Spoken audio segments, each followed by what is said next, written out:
Birdy and the Boy. Hello, this is Richard, and I'm here with the first of a new series on Story Nori. It's about a boy and a bird. The stories are very short, simple and sweet.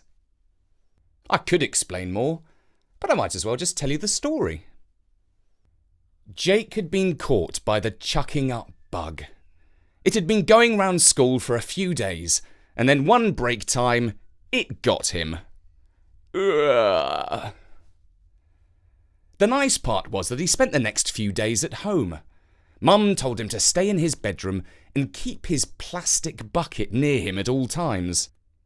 He was allowed to play a cops and robbers game on his tablet for a while. Eventually Mum came up to his room with some chamomile tea and told him to read a book. After he had turned some pages about space and the planets, he decided to sit at the table and draw a rocket, which he did until he got bored and started to make paper aeroplanes. He passed the first couple of days more or less like this, with only the occasional pause to chuck up or to snooze. On the third day he was starting to get a little bored. It was Thursday and he was missing football club, which was a pity. It was autumn, the weather was pleasant, and his window was open to let in fresh air. His room was at the back of the house and overlooked the garden. It was quite small, and the lawn was not big enough to play football without endangering Dad's roses. But the garden was pretty and was overlooked by a big oak tree from the neighbour's side of the wall. Jake was sitting by the window watching some squirrels search for acorns when a bird came to join him. It was a large black crow. It sat outside the windowsill and looked at him with its head on one side. "Hello," said Jake. The bird nodded. "Don't come too near, because I've got a bug," said Jake. "Well, I think it must be okay by now, but just in case." The crow took a few hops away from Jake, as far as he could go while remaining on the sill. "This is my garden," said Jake. "But you're welcome to come here any time you want.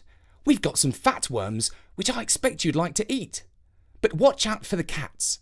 Several of our neighbours have them, and they come in uninvited and lurk in the bushes hoping to catch birds." The crow let out a caw. "My dad spends Sunday afternoon doing stuff in the garden, like mowing the lawn or pulling up weeds and spraying his roses. It's a good time to come, because he often disturbs the worms, and you might get some juicy ones. He likes birds. I do too. Except for pigeons. Nobody likes pigeons, unless they're doves. But they aren't doves very often as far as I can tell." The crow cawed again, but this time it sounded like a word. Jake thought he said, "Correct." "This is a true story," Jake went on. "When I was little, I had a soft toy that looked like a robin. I left it on the lawn and Sylvia, that's the next door cat, caught it. She crept over the grass on her tummy, real sneaky, and then she jumped and dug her claws into it." "Ho ho," said the crow. "That's funny." "Yes, but I cried because I was little," said Jake. "Only I think it's funny now when I remember it." "We all change as we get older," said the crow. "Is that right?" said Jake. "How do you think I will be when I'm older?" "Well, for starters, you'll get bigger," said the crow. "That's obvious," said Jake. "And I reckon you'll do something exciting, like being a secret agent," said the crow. "Great, because that's what I want to be when I grow up," replied Jake. "By the way," he added, "how come you can talk?" "Well," said the crow, "I can talk because I'm very old. I've learnt lots of things. 500 years ago, I used to sit on the windowsill of the school and listen to all the lessons. They used to teach good and proper history back in those days.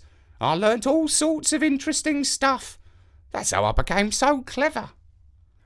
"Wow, that's brilliant," said Jake. "Oh, I could tell you such stories," said the crow. But before he could finish his sentence, Jake's mum came into the room with some Greek yogurt and honey and some slices of banana. "Hey, Mum," said Jake.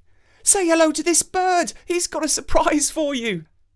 "Hello, Birdie," said Mum. But all the crow said was, "Caw." And that was Birdie and the Boy, written by Bertie and read by me, Richard Scott, for Storynory.com. If you are intrigued to find out a little more about Birdie, you should not have to wait long, because Bertie has promised to bring you the next part very soon. For now, from me, Richard, goodbye.